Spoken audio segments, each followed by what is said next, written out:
Hi, I'm Becky, and I'd like to tell you about my last year and a half and the process that I've gone through freedom sessions and healing, and all the things that I've been freed from because of it. And just a few right now I'll tell you is my voice. I have a voice.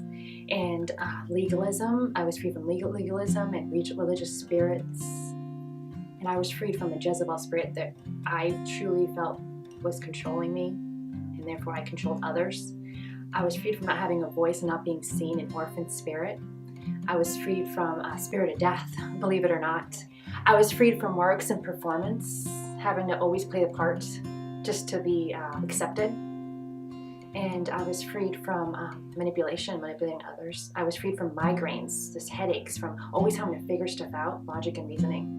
I'm so glad that I went through this process this past year and a half, because now I know the answer to it, and it's Jesus. It's bringing Jesus to that place where I was tied up and my heart was in a cage. About my voice, as an adult, I chose not to use my voice, and I would kind of blame other people whenever I was offended or felt that something was uncomfortable for me.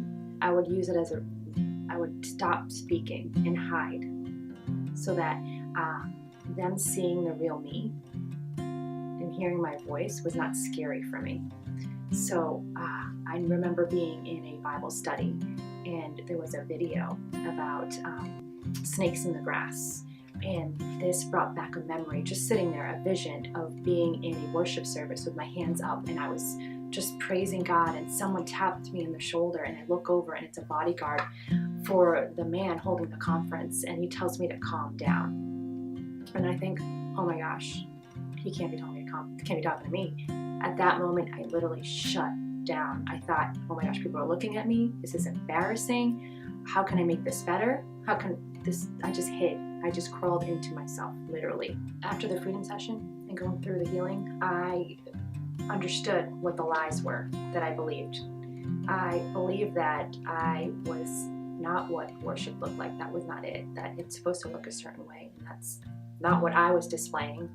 And I believed that being seen was not okay. You gotta be part of the crowd. You gotta follow everybody else. And now I see it was part of one, control, being controlled and being invisible, and an orphan spirit, because I didn't feel worthy enough to be seen, to be heard. Okay. So now looking back at that moment, and I'm actually a worshiper in a worship band, and my spiritual warfare, what I use to usher others into the presence of God, where everything happens for God in this presence, is worship.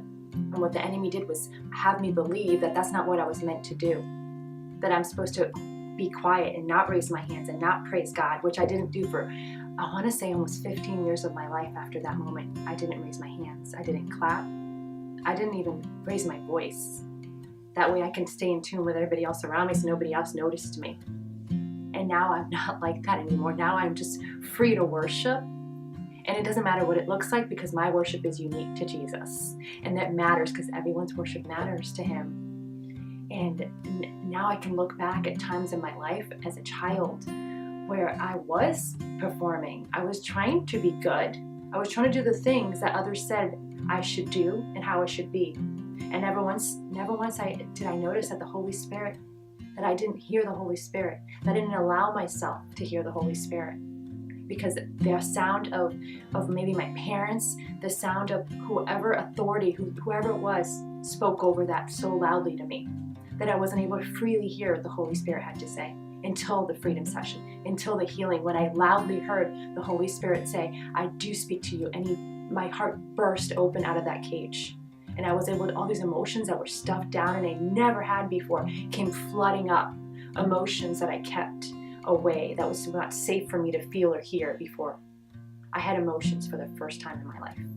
So I would have never been able to piece together that man tapping my shoulder when I was worshiping to I believing the lies that I had to perform and behave a certain way, and shutting me down for 15 years of worship until I went through the freedom session and saw that moment in time and where Jesus was then and what he had to say about it, the truth.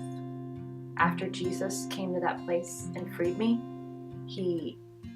I was able to physically see a gown, see what his gown would look like. And I would touch him and he said to me, you have a voice and you were created to use it. And it has a destiny and a purpose. And no one's ever said that to me. And after going through the process and trusting the process, I realize now that freedom is a journey that you walk out every day. And it doesn't happen once, but it's a lifetime journey.